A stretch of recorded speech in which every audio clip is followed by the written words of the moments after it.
മനുസ്മൃതിയും സ്മൃതി ഇറാനിയും തമ്മിൽ പൊതുവായി എന്തുണ്ട്? രോഹിത് വെമുലയെന്നും കനയ്യകുമാർ എന്നുമാണോ ഉത്തരം? മലയാളിയുടെ വർത്തമാനകാലത്തിന്റെ വർത്തമാനം കേരള സമ്മിറ്റ് വീണ്ടും. പ്രിയ പ്രേക്ഷകർക്ക് സ്വാഗതം. ലോക്സഭയിൽ സ്മൃതി ഇറാനിക്ക് ലഭിച്ച വാക്കൌട്ടിന്റെ വാക്കോവർ രാജ്യസഭയിൽ ലഭിച്ചില്ല. സീതാറാം യെച്ചൂരിയും മായാവതിയും പ്രതിരോധത്തിന് വലതീർത്തപ്പോൾ സ്മൃതി ഇറാനിക്ക് പിൻവാങ്ങേണ്ടി വന്നു. അതോ സ്മൃതി ഇറാനിയുടേത് സ്മൃതിഭ്രംശമാണെന്ന് തെളിയിക്കുകയായിരുന്നു? തെളിവുകൾ ആധികാരികമല്ല എന്ന വാദം രാജ്യസഭയുടെ ഉപാധ്യക്ഷൻ അംഗീകരിച്ചതോടുകൂടി ഗവൺമെന്റ് പ്രതിരോധത്തിലായോ? ഇതെല്ലാം സാങ്കേതികമായ ചർച്ചകളാണ്. പക്ഷേ അപ്പോഴും ആഴത്തിൽ നമ്മൾ ചർച്ച ചെയ്യാൻ ഉദ്ദേശിക്കുന്നത് കേരളത്തിലെയും ഭാരതത്തിലെയും ക്യാമ്പസുകളിൽ നിന്ന് എന്തുകൊണ്ടാണ് ദളിത് വിദ്യാർത്ഥികളെ ഒരു വിഭാഗം ദേശീയതയുടെ പേരിൽ ഉന്മൂലനാശം വരുത്താൻ ഇറങ്ങിത്തിരിച്ചിരിക്കുന്നത്? ഈ വാദങ്ങളിൽ എത്രത്തോളം കഴമ്പുണ്ടെന്ന് അന്വേഷിക്കുന്നു. അംബേദ്കർ പെരിയാർ സ്റ്റഡി സർക്കിളിന്റെ പേരിൽ ചെന്നൈ IITയിൽ, അതിനുശേഷം പൂനെയിൽ, പിന്നീട് ഹൈദരാബാദിൽ ജവഹർലാൽ നെഹ്റു സർവകലാശാലയിൽ, പിന്നീട് ന്യൂനപക്ഷ പദവിയില്ല എന്ന പേരിൽ അലിഗഡിൽ, ജാമിയ മിലിയയിൽ സർവകലാശാലകളെ നോട്ടമിടുന്നുണ്ടെങ്കിൽ അതിനു പിന്നിൽ ദേശീയതയുടെ മറവിരിച്ച് ഏതു പ്രത്യയശാസ്ത്രത്തിന്റെ അധീശത്വം ഉറപ്പാക്കാൻ വേണ്ടിയാണ്? അന്വേഷിക്കുന്നു. സ്മൃതിഭ്രംശമോ രാജ്യത്തിന്? ഈ ചർച്ചയിൽ പങ്കെടുക്കുന്നത് ഇവരാണ്: BJP സംസ്ഥാന secretary advocate VK Sajeevan, Calicut സർവകലാശാല ഇംഗ്ലീഷ് വിഭാഗം പ്രൊഫസർ ശ്രീ MV നാരായണൻ, ദളിത് ചരിത്രകാരനും എഴുത്തുകാരനുമായ ശ്രീ KK കൊച്ച്, ഭാരതീയ വിചാര കേന്ദ്രം ജില്ലാ സെക്രട്ടറി ശ്രീശൈലം ഉണ്ണികൃഷ്ണൻ, അധ്യാപകനും സാമൂഹ്യ നിരീക്ഷകരുമായ ശ്രീ അജിത് കോളാടി, ഒപ്പം ക്യാമ്പസിലെ വിദ്യാർത്ഥികളും ഗവേഷകരും ഈ ചർച്ചയിൽ പങ്കെടുക്കുന്നു. ഞാൻ ശ്രീ കൊച്ചിയിൽ നിന്ന് ഈ ചർച്ച തുടങ്ങുകയാണ്. അടുത്ത കാലത്ത് വലിയ നിരീക്ഷണങ്ങൾ വരുന്നുണ്ട്. സർവകലാശാലകളെ, പ്രത്യേകിച്ച് സർവകലാശാലകളിലെ ദളിത് സംഘടനകളെ ഭരണകൂടം നോട്ടമിടുന്നതായിട്ട്. അതിന് ഏറ്റവും അടുത്ത ഉദാഹരണമാണ് പെരിയാർ അംബേദ്കർ സ്റ്റഡി സർക്കിൾ ചെന്നൈ IITയിൽ. ജവഹർലാൽ നെഹ്റു സർവകലാശാലയിലാണെങ്കിൽ അംബേദ്കർ, അല്ലെങ്കിൽ ഹൈദരാബാദ് സർവകലാശാലയിലാണെങ്കിൽ അംബേദ്കർ സ്റ്റുഡൻസ് അസോസിയേഷൻ ASI. ഇതിൽ എന്തെങ്കിലും പ്രത്യേകിച്ചുള്ള കാരണമുണ്ടോ? അല്ലെങ്കിൽ ഇവരെന്തിനെങ്കിലും ഭയക്കുന്നുണ്ടോ അത്തരത്തിലുള്ള നോട്ടമിടലിന് പിന്നിൽ? തീർച്ചയായിട്ടും ദളിത് സംഘടനകളും ദളിതരും ഇവിടെ സവർണ മേധാവിത്വത്തിനെതിരെ നിലപാടെടുക്കുമ്പോൾ അവരെ ദളിതരെന്നുള്ള നിലയ്ക്കോ അല്ലെങ്കിൽ ജാതീയമായിട്ടോ അടിച്ചുനിർത്താൻ പറ്റാതെ അതിൻ്റെ മേലെ അവർക്ക് ചില മുദ്രകൾ അടിപ്പിക്കേണ്ടി വരും. അത് അവർ ദേശദ്രോഹികളെന്ന് പറയേണ്ടി വരും, കമ്മ്യൂണിസ്റ്റുകാരെന്ന് പറയേണ്ടി വരും, നക്സലൈറ്റുകളെന്ന് പറയും. ഇതൊക്കെ ഇപ്പം ചെയ്തുകൊണ്ട് ഇപ്പോൾ എൻ്റെ ഒരു സ്വന്തം അനുഭവമുണ്ട്. ഞാൻ 1960 അവസാനം മഹാരാഷ്ട്രയിലാണ് പഠിച്ചിരുന്നത്. ഞങ്ങൾ ഈ ദളിത് വിദ്യാർത്ഥികൾക്ക് സൗജന്യമായിട്ട് ഭക്ഷണമൊക്കെ കിട്ടും. അന്ന് അവിടുത്തെ ഏറ്റവും വലിയ സംഘടന എന്നുള്ള KSU ആണ്. KSUവിന് അപ്പുറത്ത് വേറെ സംഘടനയില്ല. സച്ചിദാനന്ദനെ പോലെയും TK രാമചന്ദ്രനെ പോലെയും അല്പം ചില കമ്മ്യൂണിസ്റ്റുകാരുണ്ടെങ്കിൽ പോലും, SF-കാരുണ്ട്, അന്ന് SFI ഇല്ല, SF-കാരുണ്ടെങ്കിൽ പോലും ഭൂരിപക്ഷ സീറ്റുകൾ KSUവിനാണ് ജയിക്കുന്നത്. അപ്പോൾ അവിടെയുള്ള ഒരു പ്രത്യേകത വെച്ചാൽ ബഹുഭൂരിപക്ഷ സീറ്റുകൾ ജയിച്ചിരുന്നു അവിടുത്തെ ഈ ദളിത് വിദ്യാർത്ഥികളെ മുഴുവനും, അല്ലെങ്കിൽ കറുത്ത വിദ്യാർത്ഥികളെ അവർ കണക്കാക്കപ്പെടുന്നത് കമ്മ്യൂണിസ്റ്റുകാരായിട്ടാണ്. വാസ്തവത്തിൽ പലരും കമ്മ്യൂണിസ്റ്റുമായിട്ട് യാതൊരു ബന്ധവുമില്ല. മാത്രമല്ല, ഞങ്ങൾ ബസ് കാർഡിൽ ചെല്ലുമ്പോൾ അവിടുത്തെ KSUവിൻ്റെ കുട്ടികൾ പറയാറുണ്ട്, നിങ്ങൾ ചക്കാത്തി തിന്നാൻ വരുന്നവരാണ്. ഞങ്ങൾ എന്തെങ്കിലും അഭിപ്രായ വ്യത്യാസം പറഞ്ഞു കഴിഞ്ഞാൽ അന്നേരം പറയും, നീയൊക്കെ വീട്ടിലെങ്ങനെയാണ് കഴിയണമെന്നൊക്കെ ചോദിക്കും. മാത്രമല്ല, അവരുടെ ധാരണ എന്ന് പറയുന്നത് അവർ കൊടുക്കുന്ന ഫീസിൽ നിന്നാണ് ഞങ്ങൾക്ക് സ്റ്റൈപ്പൻഡിൽ ലംസംഗരായിട്ട് തരുന്നതാണ്. അതുകൊണ്ട് പലപ്പോഴും അവർ ചോദിക്കും, നിനക്ക് പാടത്ത് പോയി പണി കേൾക്കാൻ പാടില്ല, സ്റ്റൈപ്പൻഡിൽ ലംസംഗരായിട്ട് മേടിക്കാൻ വരുന്നുണ്ടോ എന്ന് ചോദിക്കും. ഇപ്പോൾ ഇവിടെ എന്താണ് പ്രശ്നം ഉണ്ടായത്? ഞങ്ങൾ സൗജന്യമായിട്ട് ഭക്ഷണം കഴിക്കുന്നു എന്നുള്ള രീതി ഞങ്ങൾ യാതൊരു പ്രകോപനം ഞങ്ങൾ ആക്ഷേപിക്കുകയാണ്. ഇതാണ് പ്രശ്നം. ഇതാണ് അതിൻ്റെ സവർണ പ്രശ്നം. 1950-കൾക്ക് ശേഷം കേരളത്തിൽ സംഭവിച്ചിരിക്കുന്ന മാറ്റങ്ങളുടെ ഭാഗമായി കൊച്ചു പറഞ്ഞതുപോലെ KSU എന്ന സംഘടനയ്ക്ക് ഒരു പക്ഷേ ഇതിൻ്റെ ഒരു പിതൃത്വം നമുക്ക് കൊടുക്കാം ഈ അക്രമങ്ങളുടെ പിന്നിൽ. പക്ഷേ രോഹിത് വെമുല എന്ന വിദ്യാർത്ഥിക്ക് അർഹമായ സ്റ്റൈഫൻഡ് നിഷേധിക്കുമ്പോൾ, നിങ്ങൾ ഹോസ്റ്റലിൽ നിന്ന് അദ്ദേഹത്തെ ഇറക്കിവിടാൻ വേണ്ടി രജിസ്ട്രാർ ഒരു അറിയിപ്പ് കൊടുക്കുമ്പോൾ, ഇത്രയധികം സവർണരോടും താല്പര്യമുള്ളൊരു ഗവൺമെൻറ്റിന്, അല്ലെങ്കിൽ സവർണരോടും അവർണരോടും ഒരേപോലെ താല്പര്യമുള്ളൊരു ഗവൺമെൻറ്റിന് രോഹിത് വെമുലയെ സംരക്ഷിക്കാമായിരുന്നു. എൻ്റെ അഭിപ്രായത്തിൽ ഈ രോഹിത് വെമുലയുടെ പ്രശ്നം, അദ്ദേഹം ആ യൂണിവേഴ്സിറ്റിയിൽ പഠിക്കാൻ വരുന്നതിന് മുമ്പ് അദ്ദേഹത്തിൻ്റെ സാമൂഹ്യ മാധ്യമങ്ങളിലൂടെയുള്ള ഇടപെടലുകൾ പരിശോധിച്ച് നമുക്ക് ബോധ്യപ്പെടാൻ കഴിയുന്ന കാര്യം, അദ്ദേഹം വിവേകാനന്ദ സ്വാമികളെ അങ്ങേയറ്റം ആദരിച്ചിരുന്നൊരു വ്യക്തിത്വമായിരുന്നു. നമ്മളിതിൻ്റെ പശ്ചാത്തലവും കൂടെ മനസ്സിലാക്കണം. കാൾ സാഗനെ പോലെ നമ്മുടെ സംസ്കാരത്തിൽ അങ്ങേയറ്റം അഭിമാനിച്ചിരുന്ന ഒരു ശാസ്ത്രജ്ഞനാകണമെന്ന് ആഗ്രഹിച്ച ആളായിരുന്നു രോഹിത് വെമുല. അദ്ദേഹം ഇവിടെ കൊച്ചു സൂചിപ്പിച്ച പോലെ മഹാരാജാസ് പോലെ ഇടതുപക്ഷ ബോധം നിലനിൽക്കുന്ന ജവഹർലാൽ നെഹ്റു യൂണിവേഴ്സിറ്റിയിൽ പഠിക്കാൻ വന്നപ്പോൾ, ഹൈദരാബാദ് സർവകലാശാലയിൽ പഠിക്കാൻ വന്നപ്പം അദ്ദേഹത്തിന് വളരെ കൃത്യമായിട്ട് അവിടെയുള്ള SFI എന്ന് പറയുന്ന വിദ്യാർത്ഥി പ്രസ്ഥാനമായിട്ട് ബന്ധപ്പെട്ട് പ്രവർത്തിക്കുന്നുണ്ട്. പിന്നീട് അദ്ദേഹം ഉന്നയിക്കുന്ന ഒരു ചോദ്യമുണ്ട്. ഇന്ന് ദളിത് വാദികൾ ഉന്നയിക്കുന്ന ചോദ്യം അത് വാസ്തവത്തിൽ സംഘപരിവാറിനോടുള്ള കമ്മ്യൂണിസത്തോടാണ്. എന്താണ് ആ ചോദ്യം? ആ ചോദ്യം ഇതാണ്: ക്ലാസ് വാർ അല്ലെങ്കിൽ വർഗ സംഘർഷത്തിന്റെ പ്രത്യയശാസ്ത്രം മുന്നോട്ട് വെക്കുന്ന ഇടതുപക്ഷ വിദ്യാർത്ഥി പ്രസ്ഥാനങ്ങളും ഇടതുപക്ഷ പ്രസ്ഥാനങ്ങളും ഇന്ത്യയിലെ ജാതി വ്യവസ്ഥ എന്ന് പറയുന്ന കഠിനമായ യാഥാർത്ഥ്യത്തെ അഭിമുഖീകരിക്കുന്നതിൽ പരാജയപ്പെട്ടിരിക്കുന്നു. SFIയിൽ ഉന്നത സ്ഥാനം വഹിക്കണമെങ്കിൽ ഒന്നുകിൽ സവർണനായിരിക്കണം, അതല്ലെങ്കിൽ സംവരണ വിരുദ്ധ പോസ്റ്റുകൾ ഷെയർ ചെയ്യണം എന്ന് വളരെ കൃത്യമായിട്ട് അദ്ദേഹം സൂചിപ്പിച്ചു. പിന്നീട് അദ്ദേഹം എത്തിപ്പെട്ട ഒരു സന്ദർഭം എന്താണ്? നമ്മുടെ ക്യാമ്പസുകളിൽ നിലനിൽക്കുന്ന അങ്ങേറ്റ ആപൽക്കരമായൊരു ഘട്ടത്തിലേക്കാണ് വെമുല പിന്നീട് പ്രവേശിക്കുന്നത്. ആ ഒരു പശ്ചാത്തലം കൂടെ പറഞ്ഞതിന് ശേഷം മാത്രമേ ഇത് സംബന്ധിച്ചുള്ള ചർച്ച പൂർണ്ണമാകൂ.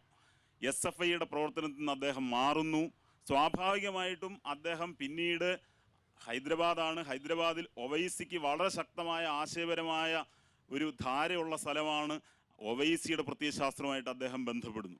ആ ബന്ധത്തിൻ്റെ ഭാഗമായിട്ട് വളരെ മിടുക്കനായ സമർത്ഥനായ ഒരു വിദ്യാർത്ഥി പിന്നീട് ഏതവസ്ഥയിൽ എത്തിച്ചേർന്നു എന്നുള്ളത് നമ്മുടെ ക്യാമ്പസുകളിൽ വളരെ കൃത്യമായിട്ട് പ്രവർത്തിക്കുന്ന ഇസ്ലാമിക തീവ്രവാദത്തിന്റെയും എല്ലാ ഇസ്ലാമിനെയും അടച്ചാക്ഷേപിച്ചുകൊണ്ടുള്ള ഒരു നിലപാട് ഒരിക്കലും നമ്മുടെ ദേശീയതയ്ക്ക് നിരക്കുന്നതല്ല. ഞാൻ അതിൽ വിശ്വസിക്കുന്നുമില്ല.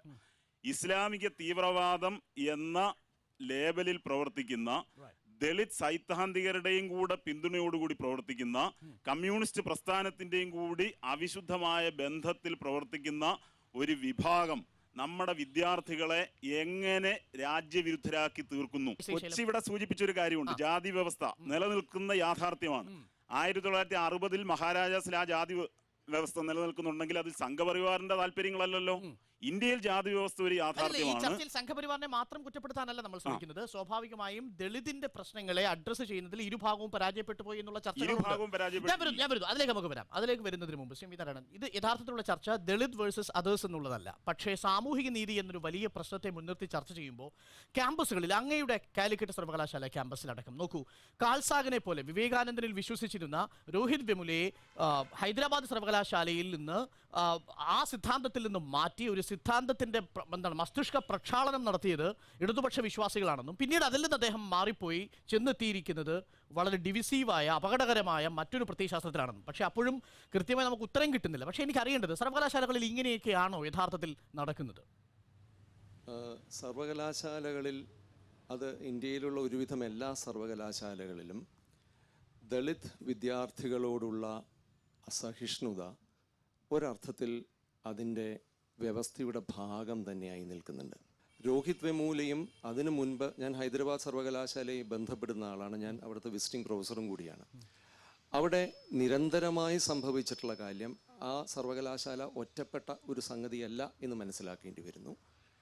ദളിത് വിദ്യാർത്ഥികൾക്ക് കിട്ടുന്ന പ്രവേശനം തന്നെ സൗജന്യമാണ്, ഔദാര്യമാണ് എന്ന ആവിഷ്കാരങ്ങൾ ഒരു വശത്ത്, അവർ പ്രവേശനം കിട്ടി വന്നു കഴിഞ്ഞിട്ടുണ്ടെങ്കിൽ അവർക്ക് കടക്കേണ്ടി വരുന്ന കടമ്പകൾ അനവധി എന്നത് മറുവശത്ത്, അതോടൊപ്പം തന്നെ സ്റ്റൈപ്പൻഡ്, ഫെലോഷിപ്പുകൾ മുതലായവ പിടിച്ചു വെച്ചുകൊണ്ട് അവരെ പീഡിപ്പിക്കുന്ന വ്യവസ്ഥ മറ്റൊരു വശത്ത്.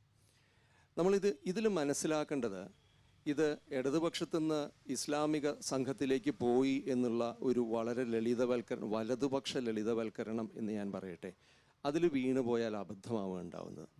ഇവിടെ യഥാർത്ഥത്തിൽ നടക്കുന്നത്, ഇന്ത്യ എന്ന ദേശരാഷ്ട്രത്തെ തന്നെ ഒരു പക്ഷേ പൂർണ്ണമായി പുനർനിർണയിക്കാൻ കെൽപ്പുള്ള വിധം ഇവിടുത്തെ ദളിതപക്ഷ രാഷ്ട്രീയം വികസിച്ചു വരുന്ന ഒരു സാഹചര്യമാണ് ഇന്നുള്ളത്. കൃത്യമായ ഫാസിസ്റ്റ് ആയിട്ടുള്ള ഒരു ദേശരാഷ്ട്ര സങ്കല്പനത്തിൻ്റെ അടിസ്ഥാനത്തിൽ അവരെ ശത്രുക്കളായി, എനിമീസ് എന്നുള്ള നിലയ്ക്ക്, നമ്മൾ ക്ലാസിക്കലായിട്ടുള്ള ഫാഷിസ്റ്റ് പ്രത്യയശാസ്ത്രത്തിൻ്റെ സ്വഭാവം നോക്കുമ്പോൾ അതിൻ്റെ ഊടും പാവും തീർക്കുന്ന ചില സവിശേഷതകളുണ്ട്. ഒന്ന്, ആക്രമണോത്സുകമായിട്ടുള്ള ഒരു ദേശീയത, ദേശരാഷ്ട്രം, ഒരു നാഷണലിസം, ഇറ്റ്സ് വെരി അഗ്രസീവ് എന്നുള്ളൊരു നാഷണലിസം. ആ നാഷണലിസത്തിന് ഏറ്റവും ആവശ്യമായി വരുന്നത് രണ്ട് സംഗതികളാണ്. ഒന്ന്, ഒരു എനിമിയെ നിർമ്മിച്ചെടുക്കുക, ഒരു ശത്രുവിനെ നിർമ്മിച്ചെടുക്കുക. ആ ശത്രു ഒരേ സമയം ബാഹ്യമായിട്ടുള്ള മറ്റൊരു ദേശരാഷ്ട്രമായിരിക്കാം. ഈ സമൂഹത്തിൽ തന്നെ നിൽക്കുന്ന ചില പ്രത്യേക വിഭാഗങ്ങളെ ശത്രുവായി നിർണയിച്ചെടുക്കുന്നതിലൂടെ അവർ ദേശസുരക്ഷയ്ക്ക് ആപത്താണ് എന്ന് നിർണയിച്ചെടുക്കുന്നതിലൂടെ വിപ്പിംഗ് അപ്പ് പോപ്പുലർ സെന്റിമെന്റ് എന്ന് പറയുന്ന ഒരവസ്ഥ, ഇതാണ് യഥാർത്ഥത്തിൽ ഇവിടെ നടക്കുന്നത്. Well taken. ശ്രീ സജീവ്, നോക്കൂ, നമ്മൾ ചർച്ച കൃത്യമായ ഒരു പോയിന്റിലേക്ക് എത്തി നിൽക്കുകയാണ്. ശ്രീ എം വി നാരായണന്റെ അഭിപ്രായത്തോടു കൂടി ദേശീയതയെ പുനർനിർമ്മിക്കാൻ തന്നെ ശേഷിയുള്ള ഒരു കീഴാള, അല്ലെങ്കിൽ ഈ പറയുന്ന ദളിത് കോൺഷ്യസ്നെസ് ഉള്ള അല്ലെങ്കിൽ ബോധമുള്ള ഒരു വിഭാഗം തലമുറ ക്യാമ്പസുകളിൽ ഉണർന്നു വരുന്നു. അംബേദ്കറിനെ ഭയക്കുന്നുണ്ട് നിങ്ങൾ? ആ വാദം തികച്ചും തെറ്റാണ്. ഇന്ത്യ രാജ്യത്ത് ദളിതരുടെ ഉന്നമനത്തിന് വേണ്ടി ആത്മാർത്ഥമായി ആഗ്രഹിക്കുന്ന ഗവൺമെൻറ്റാണ് ഈ രാജ്യത്ത് നിലനിൽക്കുന്നത്. ഈ രോഹിത് വെമൂലയുടെ പ്രശ്നം ദളിത് വിഷയമായിട്ട് ചർച്ച ചെയ്യുന്നത് തന്നെ അതൊരു രാഷ്ട്രീയത്തിൻ്റെ ഭാഗമാണ്. അതാണ് ശരിക്കും ടാർഗറ്റഡ് പൊളിറ്റിക്സ് എന്നുള്ള രീതിയിൽ പറയേണ്ടതായിട്ട് വരിക. കാരണം ദളിത് വിഷയങ്ങൾ, യഥാർത്ഥത്തിലുള്ള ദളിത് വിഷയങ്ങൾ നമ്മുടെ കണ്ണിൻ്റെ മുമ്പിൽ നടക്കുന്ന സമയത്ത് നമ്മൾ അതിനെ കണ്ടില്ല എന്നുള്ള രീതിയിൽ നടിക്കുകയാണ്. കേരളത്തിൽ തൃപ്പൂണിത്തറ RLV കോളേജിൽ കൃത്യമായിട്ട് ദളിത് പീഡനം നടന്നു. ആ ശ്രുതിമോളുടെ ആത്മഹത്യാക്കുറിപ്പിൽ, മരിച്ചില്ല ഭാഗ്യത്തിന്, ആത്മഹത്യാക്കുറിപ്പിൽ കൃത്യമായി ആരൊക്കെയാണ് ഇതിന് ഉത്തരവാദികൾ എന്ന് കൃത്യമായിട്ട് എഴുതി വെച്ചിട്ട് പോലും നമ്മുടെ കണ്ണിന് മുമ്പിൽ നടന്നിട്ടുള്ള ഒരു സംഭവത്തിൽ നമുക്ക് പ്രതികരിക്കാൻ വേണ്ടി സാധിക്കുന്നില്ല. അതിന് ശക്തമായിട്ടുള്ള നിയമ നടപടി എടുക്കാൻ വേണ്ടി സാധിക്കുന്നില്ല. സ്മൃതി ഇറാനിജി പാർലമെൻറ്റിൽ സംസാരിച്ചത് കൃത്യമായിട്ടുള്ള തെളിവുകളുടെ അടിസ്ഥാനത്തിലാണ്. കേന്ദ്രമന്ത്രിമാർ സംസാരിക്കുന്നത് ആ തരത്തിലാണ്. മധാപൂർ പോലീസ് കമ്മീഷണർ രമൺ കുമാറിൻ്റെ റിപ്പോർട്ട് ഉദ്ധരിച്ചുകൊണ്ടാണ് ബഹുമാനിയായിട്ടുള്ള സ്മൃതി ഇറാനിജി പാർലമെൻറ്റിൽ സംസാരിച്ചിട്ടുള്ളത്. അതിൽ കൃത്യമായിട്ട് അദ്ദേഹത്തിൻ്റെ രോഹിത് വെമൂലയുടെ ആത്മഹത്യാക്കുറിപ്പിൽ പോലും ഇതിനാരും ഉത്തരവാദി അല്ല എന്ന് പറയുന്നു. കൃത്യമായിട്ട് മറ്റൊരു ഫേസ്ബുക്ക് പോസ്റ്റിൽ നവംബർ മാസം 28 രോഹിത് വെമൂല നടത്തിയിട്ടുള്ള ഫേസ്ബുക്ക് പോസ്റ്റിൽ ആരാണ് ഈ രാജ്യത്ത് ദളിതരുടെ പേര് പറഞ്ഞുകൊണ്ട് മുതലെടുത്തുകൊണ്ട് ദളിതരെ ദ്രോഹിക്കുന്നത്? ഇത്രയും കാലമായിട്ട് CPMൻ്റെ പോളിറ്റ് ബ്യൂറോയിൽ പോലും ഒരു ദളിതനെ ഉയർത്തിക്കൊണ്ടുവരാൻ വേണ്ടി സാധിക്കാത്തത് എന്തുകൊണ്ട്? ആർക്ക് നേരെയാണ് രോഹിത് വെമൂല വിരൽ ചൂണ്ടിയിട്ടുള്ളത് എന്നത് നഗ്ന യാഥാർത്ഥ്യമാണ്. അതേസമയം സ്മൃതി ഇറാനിജി വിളിക്കുന്നു, നിങ്ങൾ ധൈര്യമുണ്ടെങ്കിൽ എൻ്റെ ജാതി ചോദിക്കൂ, പ്രധാനമന്ത്രിയുടെ ജാതി ചോദിക്കൂ. ആരാണ് ഇവിടെ സവർണ വർഗീയ ഫാസിസ്റ്റുകളാക്കിയിട്ട് മുദ്ര കുത്താൻ വേണ്ടി ആരെയാണ് ശ്രമിക്കുന്നത്? അവിടെയാണ് കൃത്യമായിട്ടുള്ള പൊളിറ്റിക്സും ടാർഗറ്റഡ് ആയിട്ടുള്ള അജണ്ടയും ഉള്ളത്. നമ്മൾ ജാതി ചോദിച്ച് ഒരാൾ ഏത് വിഭാഗത്തിൽ നിൽക്കുന്നുവെന്ന് ചിന്തിക്കേണ്ട ഒരു കാലഘട്ടമാണിതെന്ന് വാദിക്കുന്നവരുടെ ഒരു സമയം കൂടിയാണിത്. നമുക്ക് അതിലേക്ക് വരാം ചർച്ചയുടെ രണ്ടാമത്തെ ഘട്ടത്തിൽ. അറിയേണ്ടത് ശ്രീ അജിത് ഗുലാടി, ഈ കാര്യങ്ങളെ കുറച്ചു കാലം പുറത്തിരുന്ന് നിരീക്ഷിക്കുകയും ഇപ്പോൾ ഈ ഒരു പുതിയ ദശാസന്ധി എത്തിയിരിക്കുന്നുണ്ടല്ലോ, ഈ ദേശീയതയെ പുനർനിർവചിക്കുകയും അതിനോടുള്ള പ്രതിഷേധമുണ്ടാക്കുകയൊക്കെ ചെയ്യുന്നൊരു കാലം, ഇതിനെ എങ്ങനെയാണ് നിരീക്ഷിക്കുന്നത്? രോഹിത് വെമുല ഒരു വശത്ത്, കനയ്യകുമാർ ഒരു വശത്ത്, ഇന്നലെ സ്മൃതി ഇറാനി നടത്തിയ ഭാവസാന്ദ്രമായ പ്രസംഗം മറുവശത്ത്. സ്വാതന്ത്ര്യം കിട്ടിയിട്ടൊരു 7 ദശകങ്ങളാകുന്ന സമയത്ത് പോലും മനുഷ്യൻ എന്നുള്ളൊരു ചിന്തയില്ലാതെ ഇപ്പോഴും ജാതി ചോദിക്കുന്നു, മതം ചോദിക്കുന്നു ഒക്കെ പറയുന്ന ഒരു ലജ്ജാകരമായ വിശേഷത്തിലാണ് നമ്മളിപ്പോഴും നിലത്. നമ്മുടെ ബൗദ്ധികപരമായിട്ടുള്ള ചിന്താഗതി, അതിപ്പോൾ ഏത് പ്രസ്ഥാനങ്ങളായാലും ശരി, വളരെയധികം മനുഷ്യൻ്റെ കൂട്ടായ്മയെ കാണാതെ, അല്ലെങ്കിൽ ഹിന്ദു മുസ്ലിം ക്രിസ്ത്യൻ എന്ന് മാത്രം വേർതിരിച്ചുകൊണ്ട് ഇപ്പോഴും കാണുന്ന ഈ അരോചകമായിട്ടുള്ള ഒരു സംവിധാനം മാറിയാൽ മാത്രമേ ഇവിടെ ഏത് വിഭാഗത്തിനും മുന്നോട്ട് വരാൻ സാധിക്കുള്ളൂ. ഇതൊരു ദളിതൻ്റെ വിഷയം മാത്രമല്ല, മനുഷ്യനെ മനുഷ്യനായിട്ട് പരിഗണിക്കാൻ പറ്റുന്നില്ല ഇവിടെ. സവർണ മേധാവികൾ അല്ലെങ്കിൽ അവർണന്മാർ, ആ ഒരു ചിന്താഗതി നമ്മുടെ എത്രയോ കാലഘട്ടത്തിൽ ആയിട്ട് നിലനിൽക്കുന്നു. ഇത് നമ്മുടെ സ്മൃതികളിൽ, ഇപ്പം ഈ പറഞ്ഞു സ്മൃതി ഇറാനി, ഞാൻ ആ സ്മൃതി അല്ല പറയുന്നത്, മഹാസ്മൃതികൾ, ഇന്ത്യയുടെ മഹത്തായ സ്മൃതികൾ, ഇന്ത്യയുടെ മഹത്തായിട്ടുള്ള ഉപനിഷത്തുകൾ അല്ലെങ്കിൽ രാമായണം, മഹാഭാരതം, ഇതൊന്നും ഇത് പറഞ്ഞിട്ടില്ല. മനുഷ്യനെ മനുഷ്യനായി കാണാനാ പറഞ്ഞത്. ഏകം സത് വിപ്ര ബഹുധാ വദന്തി എന്നാ പറഞ്ഞിരിക്കുന്നത്. സത്യം ഒന്ന് തന്നെ, അതിനെ പലതും പല രൂപത്തിൽ വ്യാഖ്യാനിക്കുന്നു എന്നാണ് വേദത്തിന്റെ തുടക്കം. അപ്പൊ സത്യം എന്ന് പറയുന്ന എന്ത് പേരിലും നമുക്ക് വിളിക്കാം. മനുഷ്യനാണ് സത്യം. ആ മനുഷ്യനെ കാണണം. മനുഷ്യനെ കാണാതെ ഹിന്ദുവിനെയും മുസ്ലിമിനെയും ക്രിസ്ത്യാനിയും കണ്ടിട്ട് എന്താ കാര്യം? ചർച്ചയുടെ ആദ്യഘട്ടത്തിൽ വ്യത്യസ്ത നിലപാടുകൾ, ഈ ചർച്ചയിൽ പങ്കെടുക്കുന്നവരുടെ പൊസിഷനുകൾ അറിയാൻ വേണ്ടിയാണ് നമ്മൾ ഉപയോഗിച്ചത്. ഇനിയാണ് ചർച്ച പബ്ലിക് ഡിബേറ്റിന് വേണ്ടി തുറന്നു കൊടുക്കുന്നത്. കൃത്യമായ നിലപാടുകൾ ചർച്ചയിൽ പങ്കെടുക്കുന്നവർ അറിയിച്ചിട്ടുണ്ട്. ഇടവേളയ്ക്ക് ശേഷം അവരുടെ നിലപാടുകളുമായി അവരുടെ വാദഗതികൾ കുറച്ചുകൂടി മിനുസപ്പെടുത്തും, മൂർച്ചപ്പെടുത്തും. കാത്തിരിക്കാം.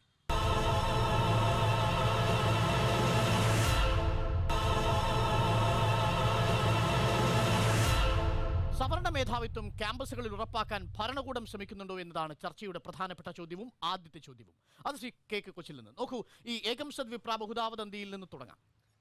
1936 ഡോക്ടർ BR അംബേദ്കർ ഗാന്ധിജിയോട് പറഞ്ഞിട്ടുണ്ട്, മഹാത്മജി എനിക്കൊരു രാഷ്ട്രം, ഒരു രാജ്യം, മാതൃരാജ്യമില്ല എന്ന് പറഞ്ഞിട്ടുണ്ട്.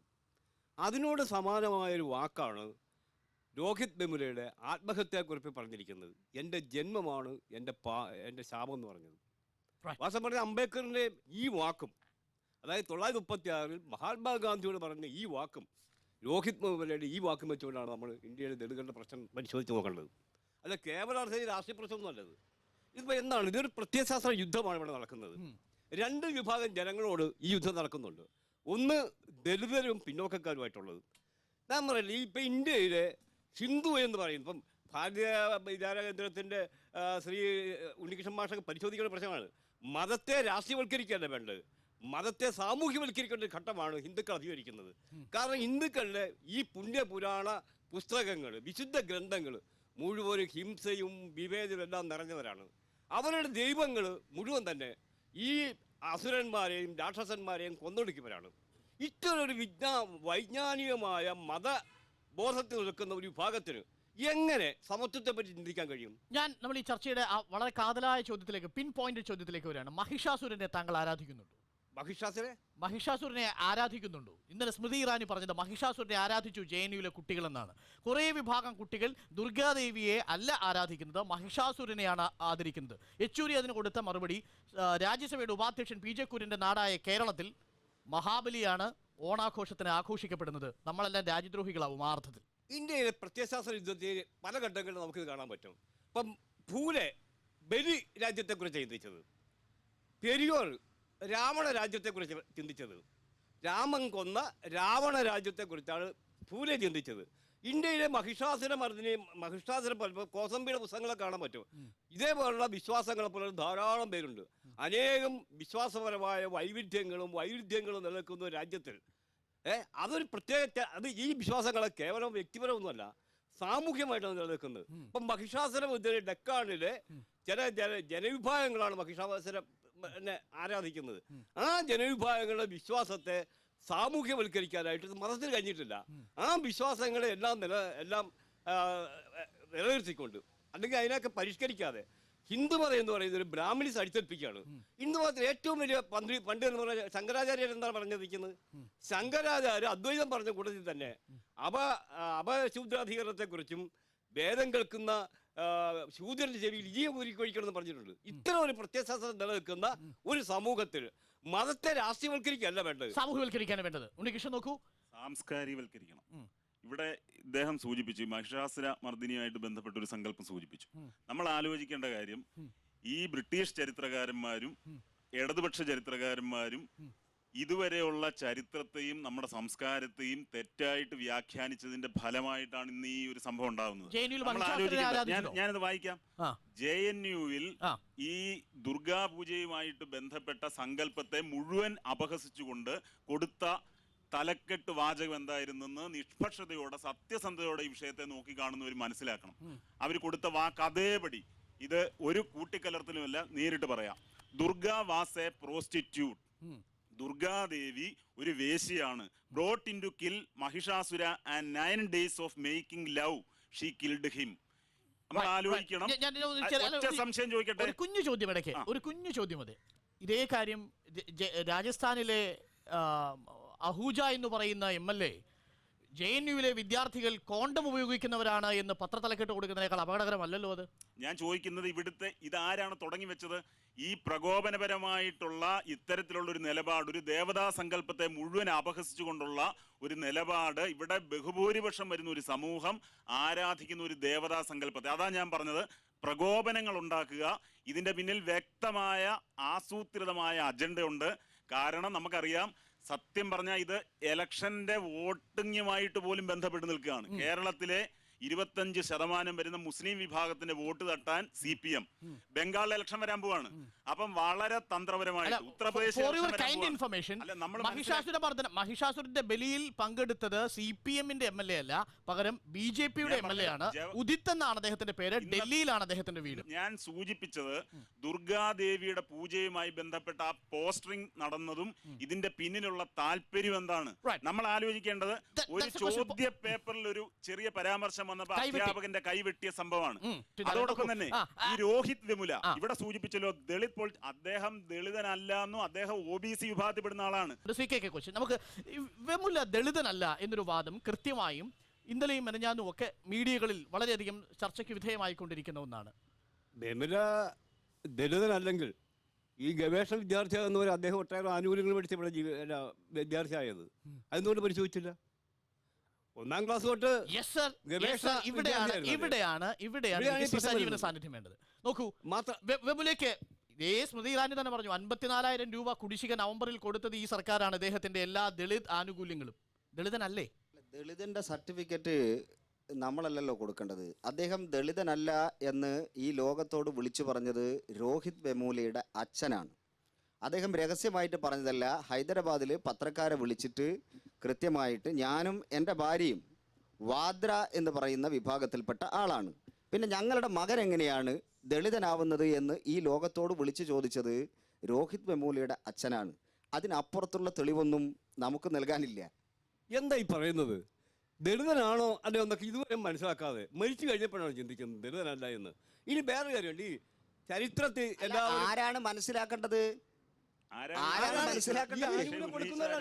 ആരാണ് വിഷയം ഉന്നയിച്ചത്? അവരാണല്ലോ വെളിപ്പെടുത്തേണ്ടത്. കാരണം രോഹിത് വെമുല എന്ന് പറയുന്ന സർനെയിം ഉപയോഗിക്കുന്നവര് സ്വാഭാവികമായിട്ടും ദളിതരല്ല എന്നാണ് ആ കൂട്ടത്തിലുള്ളവരൊക്കെ പറയുന്നത്. മാത്രമല്ല വാദ്ര വിഭാഗത്തിൽ പിന്നെ പെടുന്ന ആളുകളാണ്, അവര് ശില്പികളായിട്ടുള്ള ആളുകളാണ്, അവര് ദളിത് വിഭാഗത്തിൽ പെടുന്ന ആളുകളല്ല. പക്ഷേ അവർക്ക് സർട്ടിഫിക്കറ്റ് കിട്ടിയിരിക്കുന്നത് മാല വിഭാഗത്തിൽപ്പെട്ട ആളാണ് എന്നുള്ള സർട്ടിഫിക്കറ്റ് രോഹിത് വെമുലയുടെ കയ്യിലുണ്ട് എന്ന് പറയുന്നു. അതിനാരാണ് മറുപടി പറയേണ്ടത്? ദളിതനല്ല ദളിതനാണോ എന്നുള്ള ചർച്ച മാറ്റി നിർത്തി ഈ ചിന്ത പ്രശ്നം സൃഷ്ടിച്ചിട്ടില്ലേ നിങ്ങൾക്ക്?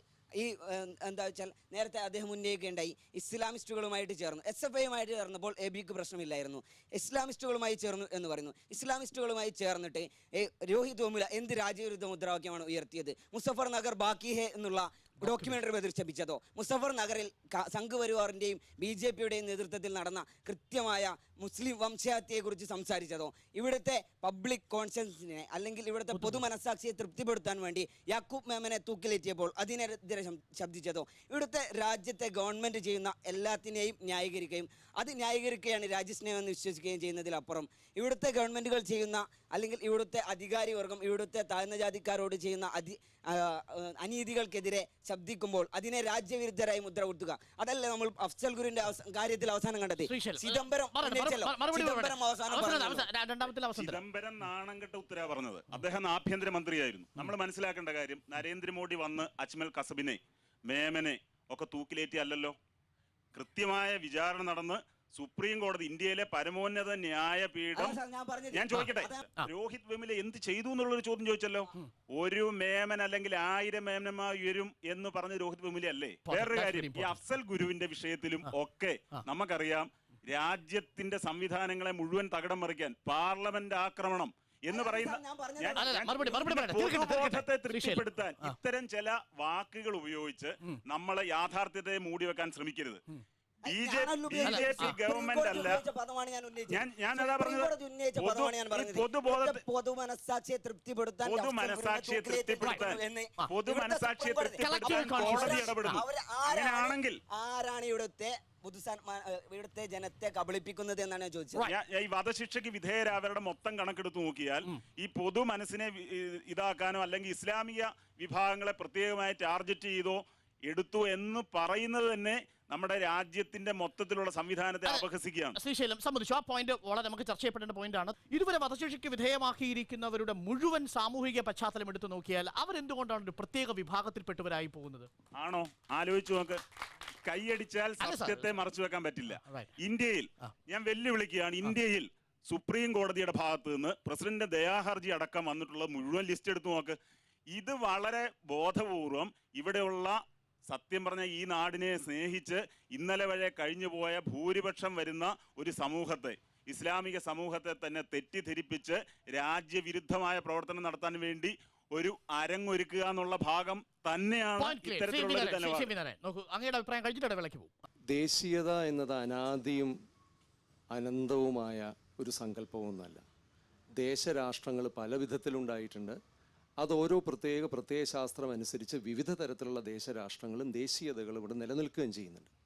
പക്ഷെ നമ്മളിവിടെ ഓർക്കേണ്ട ഏറ്റവും പ്രധാനപ്പെട്ട ഒരു കാര്യം, ഇന്ന് നിലനിൽക്കുന്ന ജനാധിപത്യ വ്യവസ്ഥയിൽ ആ ജനാധിപത്യം അനുസരിച്ച് ആളുകൾക്ക് അവരുടെ അഭിപ്രായങ്ങൾ പറയുവാനുള്ള ഉണ്ടായിരിക്കണം എന്ന അടിസ്ഥാനപരമായൊരു തത്വമാണ്.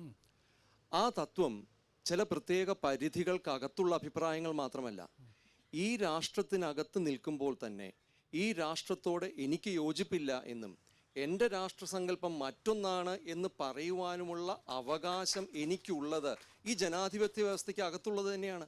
അത് നിഷേധിക്കുക, ആ നിഷേധിക്കുന്ന രീതി എന്നത് വളരെ ശ്രദ്ധേയമാണ്. നമ്മളിപ്പോൾ ഇവിടെ നടന്ന രണ്ട് ചർച്ച, രണ്ടിലും പങ്കെടുക്കാതെ പറയട്ടെ. ഒരു വശത്ത് അഫ്സൽ ഗുരുവിൻ്റെയും യാക്കൂബ് മേമൻ്റെയും വധശിക്ഷയെക്കുറിച്ച് വളരെ വിദഗ്ധരായിട്ടുള്ള ആളുകൾ കാര്യമായ സംശയങ്ങൾ പ്രകടിപ്പിച്ച കാര്യം മൂടിവെക്കുകയോ അല്ലെങ്കിൽ അടിച്ചമർത്തുകയോ ചെയ്യുകയും, മറുവശത്ത് രോഹിത് വെമൂലിയുടെ ജാതിയെ സംബന്ധിച്ച സംശയങ്ങൾ ഉയർത്തുകയും, ഇത് രണ്ടും ബന്ധപ്പെട്ട കാര്യമാണ്. ഒരർത്ഥത്തിൽ ഒരു ആവിഷ്കാരത്തിൻ്റെ സാധ്യത എന്ന് പറയുന്നത് വിമർശനത്തിൻ്റെ സാധ്യത എന്ന് പറയുന്നത്. ഞാൻ മറ്റൊരു കാര്യം കൂടി പറയട്ടെ. എനിക്ക് ഒരു ദേശരാഷ്ട്രത്തിൽ വിശ്വാസമുണ്ട് എന്ന് പറയുന്നതിൻ്റെ അർത്ഥം മറ്റൊരാൾക്ക് മറ്റൊരു തരത്തിലുള്ള ദേശരാഷ്ട്രത്തിൽ വിശ്വസിക്കുവാനുള്ള അവകാശം സമ്മതിച്ചു കൊടുക്കൽ കൂടിയാണ്. അത് അംഗീകരിക്കാത്ത രീതിയിലുള്ള ഒരു രാഷ്ട്ര വ്യവസ്ഥ. ജനാധിപത്യം is a system of debate. Rohith വെമുലയുടെ കത്തിൽ എൻ്റെ ജന്മം തന്നെ കുഴപ്പം പിടിച്ചതായിപ്പോയി എന്ന് പറയത്തക്ക രീതിയിലുള്ളൊരു വികാരം, അത് എഴുതിയത് ആത്മഹത്യ ചെയ്യാൻ ഉറപ്പിക്കുന്ന ഒരു ഘട്ടത്തിലാണ് അദ്ദേഹം അത് എഴുതുന്നത്. ആ വാക്യം മറ്റൊരു വാക്യത്തെയാണ് ഓർമ്മിപ്പിക്കുന്നത്. Freedom is my birthright എന്നൊരു മഹാൻ പറഞ്ഞിട്ടുണ്ട്. ആ ബർത്താണ് എനിക്കിന്ന് കുറ്റമായിരിക്കുന്നത്. എനിക്ക് സ്വാതന്ത്ര്യമില്ല എന്നതല്ല, ആ ബർത്ത് തന്നെ. ദളിത് എന്ന് പറയുന്നത് ഒരു അനുഭവമാണ്. ആ അനുഭവത്തിൽ നമ്മൾ SC/ST അല്ലെങ്കിൽ കീഴാളർ എന്ന് പറയുന്നതിനെ മറ്റൊരർത്ഥത്തിൽ ജാതിക്ക് വിഭിന്നമായ രീതിയിൽ സങ്കല്പിക്കുവാനുള്ള ശ്രമമാണ് ദളിത് എന്ന് പറയുന്നത്. ദേശീയതയുടെ അടിസ്ഥാനത്തിൽ എങ്ങനെയാണ് ഇത്തരത്തിലുള്ള പ്രത്യയശാസ്ത്ര അധീശത്വ നിർമ്മിതി നടക്കുന്നത്? ഇടവേളയ്ക്ക് ശേഷം ചർച്ച തുടരും.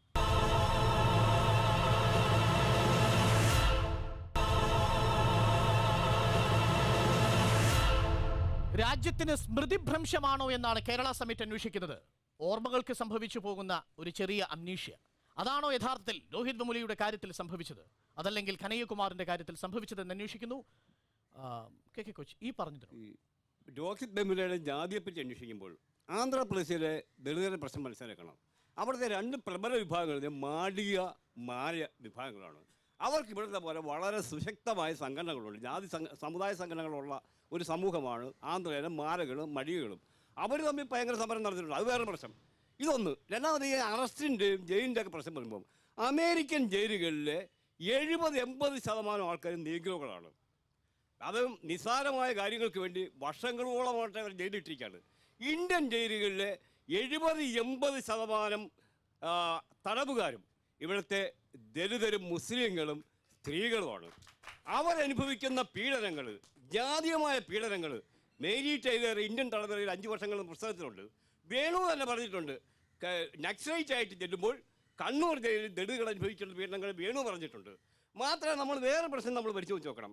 ഇവിടെ രാഷ്ട്രീയ കൊലപാതകത്തിൻ്റെ പ്രശ്നം പറഞ്ഞ്, ഈ വധശിക്ഷയുടെ പ്രശ്നം പറഞ്ഞ്, ഇവിടെ നക്സലായിട്ട് നാഗഭൂഷൺ പട്നായിക് അടക്കം ഡസൻ കണക്കിന് പേരെ വധശിക്ഷയ്ക്ക് വിധിച്ചിട്ടുണ്ട്.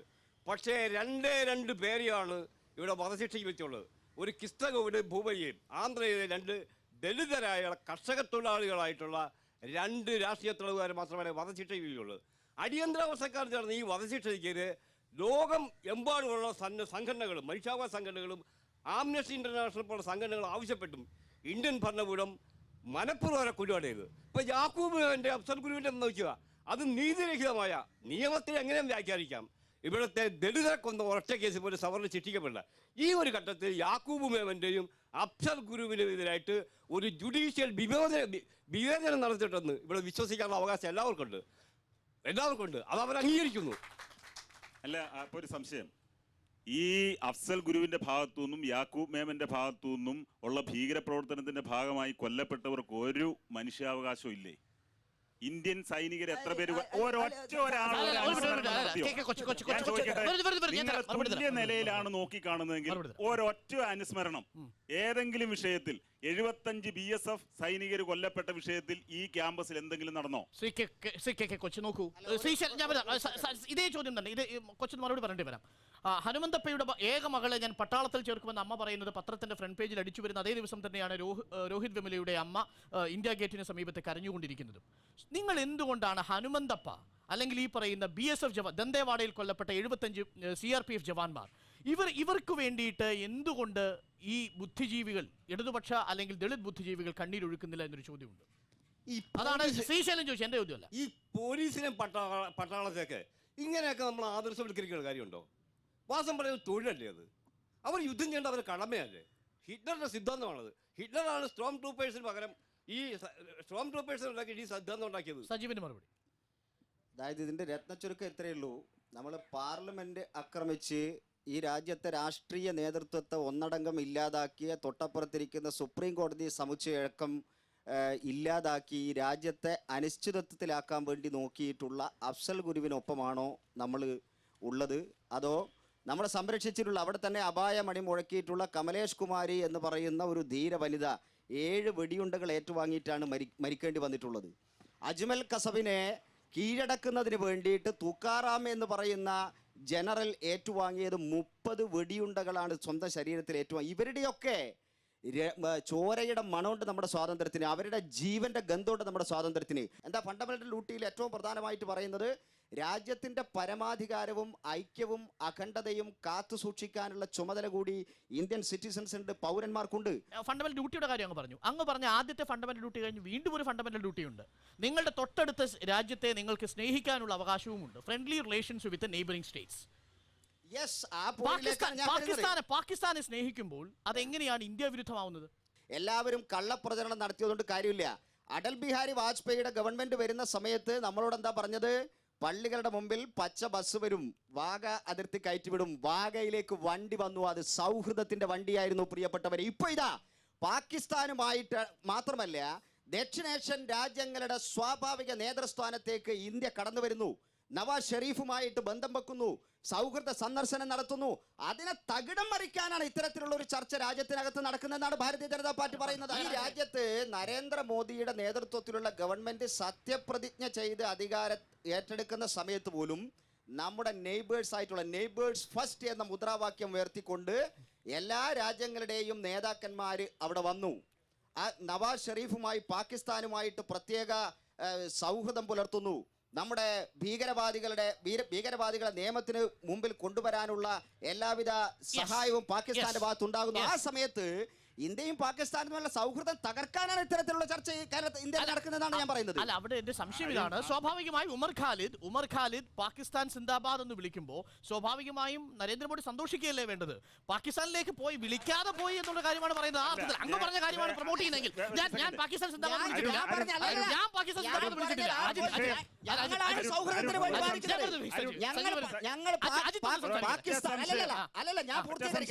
ഞാൻ പൂർത്തീകരിക്കട്ടെ. ഏതെങ്കിലും കൺക്ലൂഡ് ചെയ്തിട്ട് പോകാൻ ശരിയാവില്ല.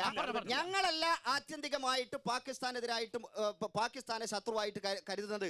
പാകിസ്ഥാനും കൂടെ ഇന്ത്യയുടെ ഭാഗമാണ് എന്ന് വിശ്വസിക്കുന്ന ആളുകളാണ് നമ്മൾ. അല്ല, നിങ്ങൾ പാകിസ്ഥാൻ സിന്ദാബാദ് എന്നല്ല. ഒരു ചോദ്യം ഇങ്ങോട്ട് ചോദിക്കുന്നവരോട് എനിക്ക് ചോദിക്കാനുള്ള ഒരു ചോദ്യം, ഭാരത് കി ബർബാദി തക് ജംഗ് ചലേഗ, ഈ മുദ്രാവാക്യത്തോട് നിങ്ങൾ യോജിക്കുന്നുണ്ടോ? ഈ രാജ്യത്തെ തകർക്കുന്നതുവരെ, തരിപ്പണമാക്കുന്നതുവരെ ഞങ്ങൾ പോരാടുമെന്ന മുദ്രാവാക്യത്തോട് നിങ്ങൾക്ക് യോജിപ്പുണ്ടോ എന്ന് മാത്രമേ എന്റെ ചോദ്യമുള്ളൂ.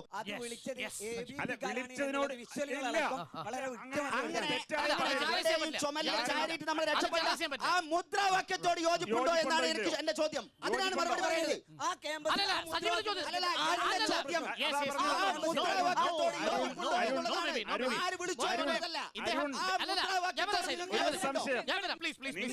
യോജിപ്പുണ്ടോ എന്ന് ചോദിച്ചതിനെ മാറുന്നത്?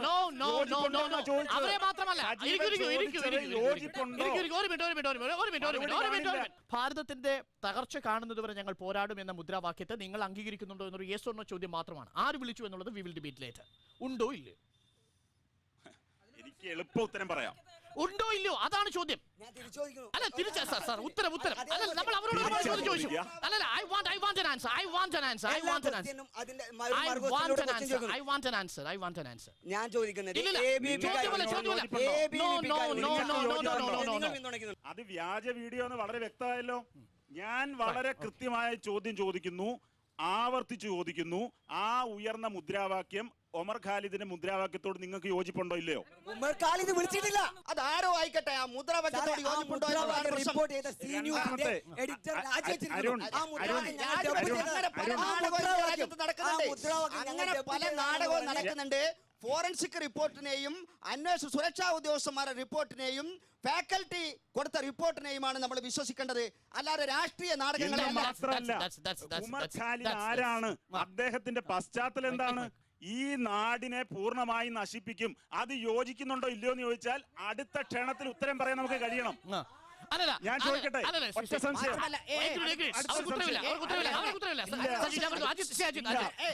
ഒരു സംശയം കൂടെ. ഇവിടെ ഇപ്പൊ ഈ ചർച്ചയിൽ നമ്മൾക്ക് കാണാൻ കഴിയുന്നത് ഇപ്പൊ തുടക്കത്തിലുണ്ടായിരുന്ന പോയിന്റ്, എന്തുകൊണ്ട് ഈ സ്ഥിതിവിശേഷം വരുന്നു? ബ്രിട്ടീഷുകാർ ഇന്ത്യ ഭരിച്ചത് ഡിവൈഡ് ആൻഡ് റൂൾ എന്നുള്ള പോളിസി വെച്ചിട്ട്. ഇപ്പോഴും നമ്മൾ അതിൽ നിന്ന് കരകയറിയിട്ടില്ല. ഇപ്പം രാഷ്ട്രീയമായിട്ടുള്ള ലാഭത്തിനോ നേട്ടത്തിനോ എന്നുള്ള വാദഗതികളിലേക്ക് തന്നെ ഇപ്പോൾ പോകുന്നതും. ഇന്ത്യയിലെ അടിസ്ഥാന പ്രശ്നം, ഇന്ത്യയുടെ ദർശനങ്ങളും തത്വചിന്തകളും ഒക്കെ നമുക്ക് നിന്ന് മാനവികതയാണ്, മനുഷ്യനെ സ്നേഹിക്കാൻ. ഈ പാകിസ്ഥാൻ ഇന്ത്യയുടെ ഭാഗമായിരുന്നു. ഇന്ത്യ എല്ലാം കൂടിയിട്ടുള്ള സാധനം തന്നെയായിരുന്നു ഇന്ത്യ ഉപഭൂഖണ്ഡം. ഈ മഹാഭാരതം തുടങ്ങി, മഹാഭാരതം വിഭജനത്തിന് ഞാൻ കഴിഞ്ഞിട്ടില്ല.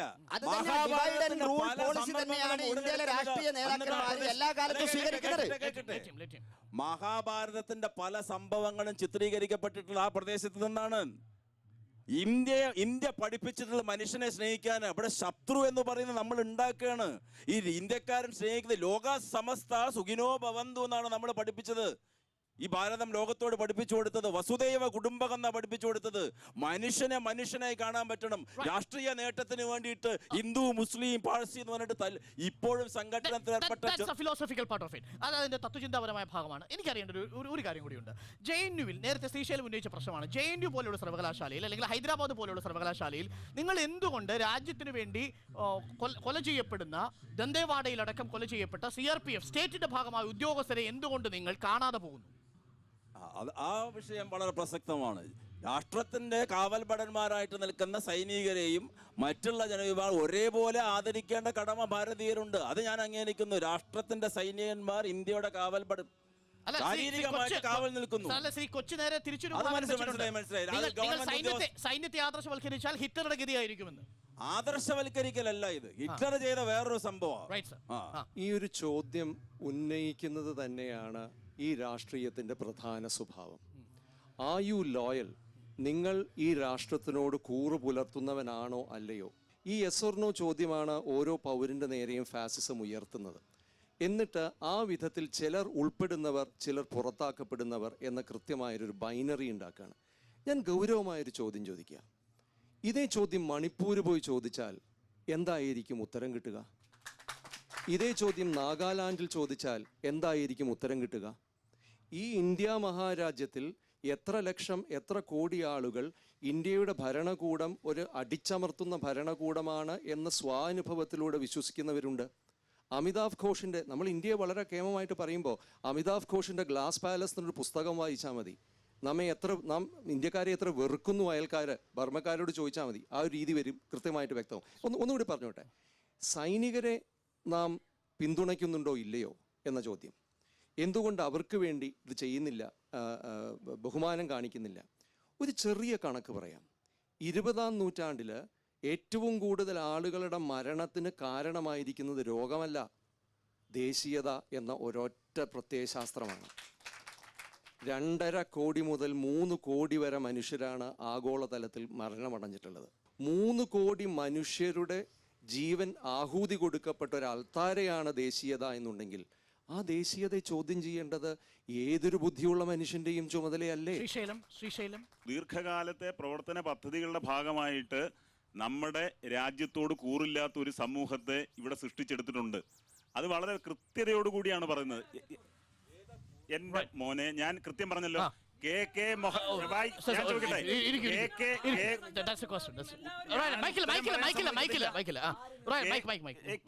മുഹമ്മദ് ഞാൻ ഭാരതീയൻ എന്ന് പറഞ്ഞ ഒരു പുസ്തകം അദ്ദേഹത്തിന് ഈ അടുത്ത കാലത്ത് ഇറങ്ങി.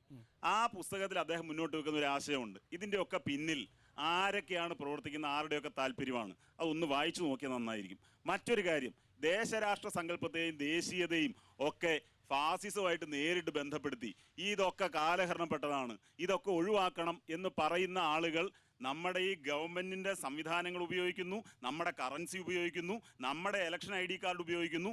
അങ്ങനെയാണെങ്കിൽ ഈ ദേശീയ സങ്കല്പത്തിന്റെ ഭാഗമായിട്ട് ഫെഡറൽ വ്യവസ്ഥയെ നിഷേധിച്ചുകൊണ്ട് അവരുടെ ഭാഗത്തുനിന്ന് എന്ത് നിലപാടാണ് ഉണ്ടാകുന്നത്? ആശയപരമായിട്ട് ഇങ്ങനെയൊക്കെ പറയാം, പക്ഷെ പ്രായോഗിക തലത്തിൽ നിന്നുകൊണ്ട് നമ്മൾ ഈ വിഷയത്തെ നോക്കിക്കാണും. ഒറ്റ ചോദ്യം കൂടെ. അതായത് ഇപ്പൊ ഇത് എൻ്റെ കയ്യിലൊരു പുസ്തകമുണ്ട്. ഇത് മാവോയിസ്റ്റ് ഇൻസർജൻസി ഇൻ ഇന്ത്യ 969 മുതൽ ഈ കാലം അത്രയും ഈ മാവോയിസ്റ്റ് ആക്രമണത്തിന്റെ ഫലമായിട്ട് ലാൻഡ് മൈൻ വെച്ചതിന്റെ ഫലമായിട്ട് ആക്രമിച്ച് കൊലപ്പെടുത്തിയിട്ടുള്ള സിവിലിയന്മാരുടെയും പട്ടാളക്കാരുടെയും പോലീസുകാരുടെയും വിദ്യാർത്ഥികളുടെയും ഒക്കെ കണക്കാണിത്. പാർലമെന്റ് ആക്രമിക്കപ്പെട്ടു, ബോംബെ ആക്രമണം നമുക്കറിയാം. ഇതിലൊക്കെ ഇപ്പോൾ ഇദ്ദേഹം പറഞ്ഞു സ്വതന്ത്രമായിട്ട് ചിന്തിക്കുന്ന ഒരു ലോകം, പട്ടാളക്കാർ വേണ്ട, പോലീസിനെ ഭയക്കണ്ട. എന്താണ് ഇതിനുള്ള പ്രതിവിധി? എന്താണ്? നമുക്ക് സമാധാനത്തോടുകൂടി ഒരു സമൂഹം എന്നുള്ള നിലയിൽ ജീവിക്കാൻ ഒരു പ്രതിവിധി ഇവർ മുന്നോട്ട് വെക്കട്ടെ. അങ്ങനെയാണെങ്കിൽ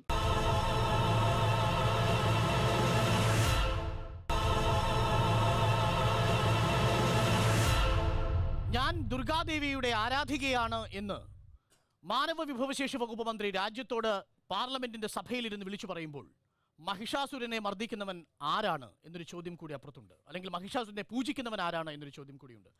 കൊച്ചി നോക്കൂ, ഇത് വളരെ പ്രധാനപ്പെട്ട 2-3 പ്രശ്നങ്ങളും കൂടെ സംസാരിച്ച് പറയാം.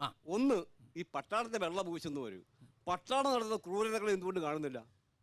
ഇവിടെ ഇദ്ദേഹം സജീവൻ ഇവിടെ സംസാരിച്ച്, നിങ്ങൾ ജയറാം പണിക്കർ അംഗീകരിക്കുന്നുണ്ടോ? ലക്ഷ്മണനെ അംഗീകരിക്കുന്നുണ്ടോ? ഇവർക്കെല്ലാം ക്രൂരത ചെയ്യാം, അതിന് എന്ത് ന്യായീകരണമുണ്ട്? അവരെയൊക്കെ കോടതിക്ക് മുമ്പിൽ എത്തിക്കാനുള്ള നിയമങ്ങളുണ്ടല്ലോ. എന്തുകൊണ്ട് ആരും അതിന് പോകുന്നില്ല? നിങ്ങൾ രാജ്യത്തിനെതിരായിട്ട് സംസാരിക്കല്ലോ അത് വേണ്ടത്, മൊത്തം സിസ്റ്റത്തിനെതിരായിട്ടല്ലല്ലോ. ആ ഏതെങ്കിലും ഉദ്യോഗസ്ഥന്മാരെ തെറ്റ് ചെയ്യുന്നുണ്ടെങ്കിൽ കൃത്യമായിട്ട് കുറഞ്ഞ പക്ഷം കനയെ ഉപദ്രവിച്ച ദ്രോഹിച്ച വക്കീലുമാരെ കോടതിയിലെത്തിക്കൂ. അതെ, പട്യാല കോടതിയിൽ മാത്രമല്ലല്ലോ അക്യൂസ്ഡ് ആയിട്ടുള്ള ആളുകൾ ആക്രമിക്കപ്പെട്ടത്. കൃത്യമായിട്ട് പട്യാല കോടതിയിൽ അഭിഭാഷകരുടെ ഭാഗത്തു നിന്നുണ്ടായ നടപടികളെ യോജിക്കാവുന്ന നടപടികളല്ല. പക്ഷെ നമ്മൾ മനസ്സിലാക്കേണ്ട കാര്യം, ആരാ ന്യായീകരിച്ചിട്ടുള്ളത്? ഈ രീതിയിൽ പ്രകോപിപ്പിക്കുന്ന അവസ്ഥ ഉണ്ടാക്കിയതാരാണ്? OP ശർമ്മ ആരാണ്? ഞാൻ ചോദിക്കട്ടെ, ഈ ഒരു കാര്യമുണ്ട്, ഈ രീതിയിൽ പിന്നെ പട്ടാളക്കാരെ വെള്ളം പൂശുക എന്നൊരു പ്രയോഗം നമ്മൾ കേട്ടു. ഞാൻ ഇവിടെ രണ്ടാമത് ചോദിച്ചു, ജയറാം പടിക്കലിനെ അടക്കം അടിയന്തരാവസ്ഥക്കെതിരെ ഏറ്റവും രൂക്ഷമായിട്ട് പ്രതികരിച്ച ഒരു പ്രസ്ഥാനത്തിന്റെ ഭാഗത്ത് നിന്നുകൊണ്ട് പറയാൻ അഭിമാനമേ ഉള്ളൂ. അതുകൊണ്ട് ഇവിടെ കോർട്ട് മാർഷൽ ഉണ്ടല്ലോ, സൈനികമായ കോടതികളുണ്ട്, അതിന്റെ വ്യവസ്ഥകളുണ്ട്. ആ രീതിയിൽ ലോകത്തെ എല്ലാ സ്ഥലത്തും സൈന്യത്തിന്റെ ഭാഗത്തു നിന്ന് അത്തരത്തിലുള്ള അതിക്രമങ്ങൾ ഉണ്ടായിട്ടുണ്ട്. സൈന്യത്തിന്റെ അത്തരത്തിലുള്ള നിലപാടുകളെ ചോദ്യം ചെയ്യാം, പക്ഷെ രാഷ്ട്ര വ്യവസ്ഥയെ ഒന്നടങ്കം. പാർലമെന്റ് ആക്രമണത്തെ പറ്റി പറയുമ്പോഴല്ലോ, അഫ്സൽ ഗുരുവിന്റെ ഇപ്പൊ ഇന്ത്യ തകർന്ന് നമുക്ക് ആഗ്രഹമൊന്നുമില്ല, ആര് വിളിച്ചാൽ എതിർക്കുന്നു. പക്ഷെ 1969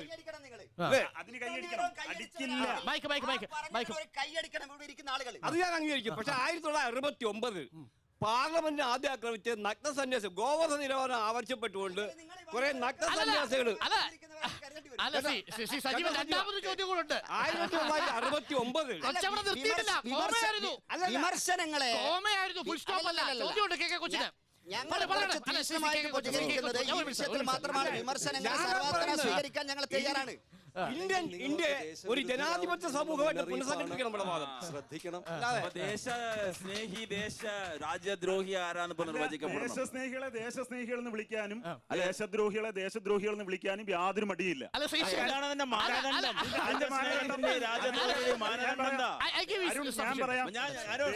ഞാൻ കൃത്യമായിട്ട് പറഞ്ഞല്ലോ. ചോദ്യം മഹിഷാസുരനെ പൂജിക്കുക എന്നുള്ളത് സ്മൃതി ഇറാനി അസുരന്മാരെ പൂജിപ്പിക്കുന്നു ബംഗാളിലുള്ളവർ എന്ന് പറഞ്ഞാൽ പ്രവൃത്തിയെ അസുരന്മാരുടെയാണ്. ചിലപ്പോൾ ഈ കന്നയ്യകുമാരനെ ജയിലിലേക്ക് കൊണ്ടുപോകുമ്പോൾ ക്രൂരമായി മർദ്ദിച്ച അഭിഭാഷകന്മാർ ആസുര പ്രവൃത്തിയല്ലേ ചെയ്തത്? പൂജയല്ല കാര്യം, പ്രവൃത്തി എന്താ നോക്കിയിട്ടാണ് ദൈവത്തിന്റെ ഭാഗത്തോ ചെകുത്താന്റെ ഭാഗത്തോ നിൽക്കുന്ന മനുഷ്യന്മാർ സപ്ലിമെന്ററി. എന്റെ സംശയമുണ്ട്, ഇപ്പൊ നിങ്ങൾ ദേശസ്നേഹികളാണോ ദേശവിരുദ്ധരാണോ എന്ന് തീരുമാനിക്കാനുള്ള ഉപകരണം എന്താണ് സർ? എന്താ നമ്മൾ ഈ ഒരു ചർച്ചയിൽ തന്നെ കുറച്ചതൊക്കെ അതിന്റെ സ്ഫുലിംഗങ്ങളും ആശയങ്ങളും ഒക്കെ വ്യക്തമായി. അത് പൊതുസമൂഹത്തിന് അറിയാവുന്നതുമാണ്. ഞാനൊരു ചെറിയ കാര്യം ഇവിടെ പറയണം. ഇപ്പൊ രാജ്യസ്നേഹത്തെയും രാജ്യദ്രോഹത്തെയും കുറിച്ച് പറഞ്ഞു, ഞാനത് കുറിച്ചു കൊണ്ടുവന്നിട്ടുണ്ട്. 1922 എല്ലാവർക്കും അറിയുന്ന കാര്യമായിരിക്കും, ഗാന്ധിയെ രാജ്യദ്രോഹ കുറ്റത്തിന് കോടതിയിൽ കൊണ്ടുവന്നപ്പോൾ അദ്ദേഹം പറഞ്ഞ കാര്യം, രാജ്യസ്നേഹം എന്നത് നിയമം ഉപയോഗിച്ച് നിർമ്മിക്കുവാനോ നിയന്ത്രിക്കുവാനോ കഴിയില്ല. ഒരാൾക്ക് ഒരു വ്യക്തിയോടോ ഒരു വ്യവസ്ഥയോടോ പ്രതിപത്തിയില്ല എന്നുണ്ടെങ്കിൽ ആ വിപ്രതിപത്തി പൂർണ്ണ രൂപത്തിൽ ആവിഷ്കരിക്കാനുള്ള സ്വാതന്ത്ര്യം അവനുണ്ടായിരിക്കണം. അത് അക്രമത്തെ പ്രോത്സാഹിപ്പിക്കുകയോ പ്രേരിപ്പിക്കുകയോ ചെയ്യാത്തിടത്തോളം കാലം. ഇന്ത്യയിലെ ഏറ്റവും ബഹുമാനിക്കപ്പെടുന്ന രാജ്യസ്നേഹികൾ ഈ വകുപ്പിൻ്റെ കീഴിൽ ശിക്ഷിക്കപ്പെട്ടിട്ടുണ്ട് എന്ന് എനിക്കറിയാം. ആയതുകൊണ്ട് ആ വകുപ്പനുസരിച്ച് ശിക്ഷിക്കപ്പെടുക എന്നത് ഒരു ബഹുമതിയായി ഞാൻ കരുതുന്നു എന്ന് പറഞ്ഞു. ഒരു കാര്യം കൂടി അതേ വകുപ്പനുസരിച്ച് ശിക്ഷിക്കപ്പെട്ട ശ്രീ സവർക്കർ മാപ്പപേക്ഷ ബ്രിട്ടീഷ് സർക്കാരിന് എഴുതി കൊടുത്തിരിക്കുന്ന കത്തിൽ ബ്രിട്ടീഷ് സർക്കാർ അതിൻ്റെ അടങ്ങാത്ത ഔദാര്യത്തിലും ദയാവായ്പിലും എന്നെ ജയിൽ വിമോചിതനാക്കുകയാണ് എന്നുണ്ടെങ്കിൽ ബ്രിട്ടീഷ് സർക്കാരിനോടുള്ള രാജഭക്തിയുടെയും അത് പ്രതിനിധാനം ചെയ്യുന്ന പുരോഗതിയുടെയും ഏറ്റവും ദൃഢതയുള്ള ഒരു വക്താവായിരിക്കും ഞാൻ. കരുത്തുള്ളവർക്ക് മാത്രമേ ദയ ഉണ്ടാവാൻ കഴിയുകയുള്ളൂ. അതിനാൽ മുടിയനായ പുത്രന് സർക്കാരിന്റെ രക്ഷാകർതൃ കവാടങ്ങളിലേക്കല്ലാതെ എങ്ങോട്ട് മടങ്ങിപ്പോകാൻ കഴിയും. അവനവനെ കുറിച്ച് ഞാൻ തിരിച്ചു വരികയാണ്. ഞാൻ ഈ സർക്കാരിനെ ഏത് വിധം വേണമെങ്കിലും സേവിക്കാൻ തയ്യാറാണ്. എൻ്റെ ഈ മനം മാറ്റം എത്ര സത്യസന്ധമാണ് എന്നത് എൻ്റെ ഭാവി പെരുമാറ്റം തെളിയിക്കട്ടെ. ശ്രീശൈലം, ഇത് സവർക്കറെ കുറിച്ച് സോഷ്യൽ മീഡിയയിലൊക്കെ വന്നിരിക്കുന്ന കാര്യമാണ്. ഈ രണ്ട് വാചകങ്ങളെ നമുക്ക് ചർച്ച അവസാനിപ്പിക്കാം എന്ന് തോന്നുന്നു. ഈ സവർക്കറിന്റെ വിഷയം നമുക്കറിയാം. 2 തവണ ജീവപര്യന്തം ശിക്ഷയ്ക്ക് വിധേയനായ ഏക വ്യക്തിയാണ്. അങ്ങനെയാണെങ്കിൽ സാറ് നാരായണ മാഷ ജോഷിയുടെ കത്തും കൂടി ഒന്ന് പുറത്തു വിടണം. നമ്മൾ ഒരു ഭാഗം മാത്രം കാണാതിരിക്കുന്നത് ശരിയാണോ? ബ്രിട്ടീഷുകാർക്ക് ജോഷി കമ്മ്യൂണിസ്റ്റ് പാർട്ടിയുടെ സെക്രട്ടറി കൊടുത്ത കത്ത് നമ്മുടെ മുമ്പിലുണ്ടല്ലോ. പിന്നീട് സവർക്കറിന്റെ നിലപാടെന്തായിരുന്നു? സവർക്കർ വളരെ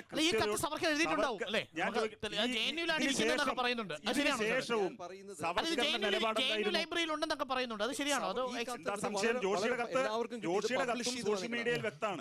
പിന്നെ നാരായണ മാഷ് പറഞ്ഞ പോലെ വിമർശനത്തിന്റെ സംസ്കാരം ഭാരതത്തിന് പുതിയൊന്നുമല്ല. വിമർശയേത് അശേഷേണ യഥേച്ഛസി തഥാ ഗുരു. ഈ വിവക്ഷ എന്നുള്ള വാക്കിനെ കുറിച്ചൊക്കെ നാരായണ മാഷ് വളരെ കൃത്യമായിട്ട് അറിയാവുന്നതാണ്. അങ്ങനെ വ്യാഖ്യാനത്തിന്റെ ഒരു സംസ്കാരം ഭാരതത്തിൽ ആദിമകാലം മുതലേ ഉണ്ടായിരുന്നു. ആ ടെസ്റ്റുകളുടെയും പാഠാന്തരങ്ങളുടെയും ഒരു സംസ്കാരം ഈ സെമിറ്റിക് സമൂഹത്തിൽ എവിടെയാ ഉള്ളത്? നമ്മൾ കാണിച്ചു തരാം. ഏകലവ്യന്റെ ചരിത്രവുമുണ്ട് കഥയിൽ. ഞാൻ ചോദിക്കട്ടെ, ഒരു പൊതു സമൂഹത്തിൽ നിങ്ങൾ 1-2 വിഷയങ്ങളെ എടുത്ത് ഈ സംസ്കാരത്തിന്റെ മൊത്തത്തിലുള്ള നിലപാടുകളെ അളക്കുന്നത് ശരിയാണ്. എന്തുകൊണ്ടായിരിക്കണം BJPയുടെ പ്രധാനപ്പെട്ട നേതാവ് ഹൈദരാബാദ് സർവകലാശാലയിലെ വൈസ് ചാൻസലർക്ക് കൊടുത്തിരിക്കുന്ന കത്തിൽ കൃത്യമായും രോഹിത് വെമുല രാജ്യദ്രോഹ കുറ്റം ചെയ്തിട്ടുണ്ട് എന്ന് പറയാനുള്ള കാരണം, ആന്റി നാഷണൽസ് എന്ന് രോഹിത് വെമുലയെ വിളിക്കാനുള്ള കാരണം എന്താണ്? കനയ്യകുമാറിന്റെ കാര്യത്തിൽ നമുക്ക് വ്യക്തമാണ്, ഇന്ന കാരണങ്ങളാലാവാം ആന്റി നാഷണൽ ആവുന്നത്. പക്ഷേ വെമുലയുടെ കാര്യത്തിൽ 2 കാര്യങ്ങളാണ്. ഒന്ന്, ഞാൻ നേരത്തെ പറഞ്ഞ പോലെ ഇന്ത്യയെ തകർക്കുക എന്നുള്ളതല്ല, ഇന്ത്യൻ സമൂഹത്തെ ജനാധിപത്യപരമായി പുനഃസംഘടിപ്പിക്കുക എന്നുള്ളത്. അത് എല്ലാ ജനവിഭാഗങ്ങൾക്കും പ്രാതിനിധ്യമുള്ള അവകാശമുള്ള ഒരു ഇന്ത്യ സൃഷ്ടിക്കുക. അത് മുസ്ലിമുകൾ പ്രാതിനിധ്യമുണ്ട്, ഗാന്ധി തന്നെ പറയുന്നുണ്ട്. ഇന്ത്യയെ പുനഃസംഘടിപ്പിക്കാനായിട്ട് ഒരു വിശാലമായ സഖ്യം ദളിതരും പിന്നോക്കക്കാരെയും ന്യൂനപക്ഷങ്ങളുടെയും അടക്കമുള്ള അവശത അനുഭവിക്കുന്ന, പീഡനം അനുഭവിക്കുന്ന പരിസ്ഥിതിവാദികളുടെ, സ്ത്രീകളുടെ അടക്കം ഒരു വിശാലമായ സഖ്യമുണ്ട്.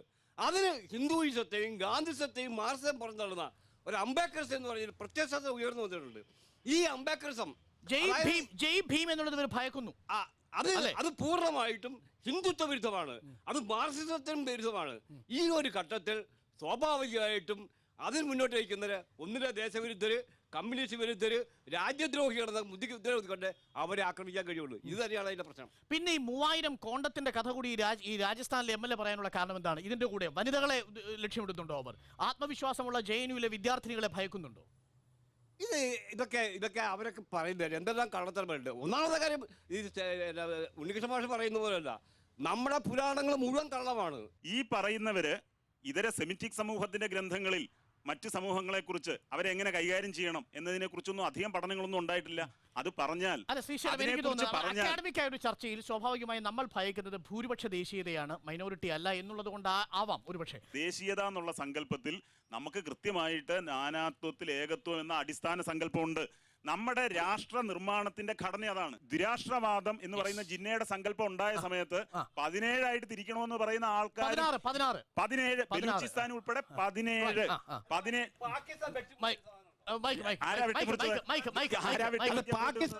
ബംഗ്ലാദേശ് ആരാ?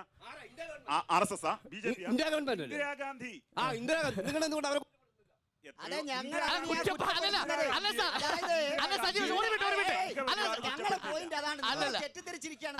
അതായത് മുഹമ്മദ് അലി ജിന്നയെ അങ്ങോട്ട് ഒഴിവാക്കാൻ വേണ്ടിയിട്ടാണ് മുറിച്ച് ഇന്ന കഷ്ണം എടുത്തോന്ന് പറഞ്ഞ് കൊടുത്തത്. ലീഡർഷിപ്പ് തന്നെയാണ് ആ വിഭാഗീയത ഉണ്ടാക്കിയത്. പക്ഷെ സജീവൻ, ഒരു കുഴപ്പമുണ്ട്. അതിനുശേഷമാണ് വാജ്പേയി ദുർഗാദേവിയായിട്ട് ഇന്ദിരാഗാന്ധിയെ കണ്ടത്. ബംഗ്ലാദേശിന് ശേഷം ഒരു രാജ്യത്ത് ആ രാജ്യത്തിന്റെ സുരക്ഷിതത്വത്തെയും രാജ്യത്തിന്റെ നിയമങ്ങളെയും നിലനിർത്തേണ്ടത് ആ ഗവൺമെന്റിന്റെ ഉത്തരവാദിത്തമാണ്. ആ ഗവൺമെന്റിന് പിന്തുണ കൊടുക്കേണ്ടത് ഏതൊരു പൗരന്റെയും കടമയാണ്. 100-120 കോടി ജനങ്ങൾ ജീവിക്കുന്ന രാജ്യത്ത് എനിക്ക് ചോദിക്കാനുള്ളത്, ഒരു വെമുലയുടെ നിങ്ങളെ ലോകം മുഴുവൻ നരേന്ദ്രമോദിക്കെതിരായിട്ട് ചർച്ച ചെയ്യുന്നു, എന്തേ ശ്രുതിമോളുടെ കാര്യത്തിൽ അത് കാണിക്കുന്നില്ല? ഞാൻ പറയുന്നത്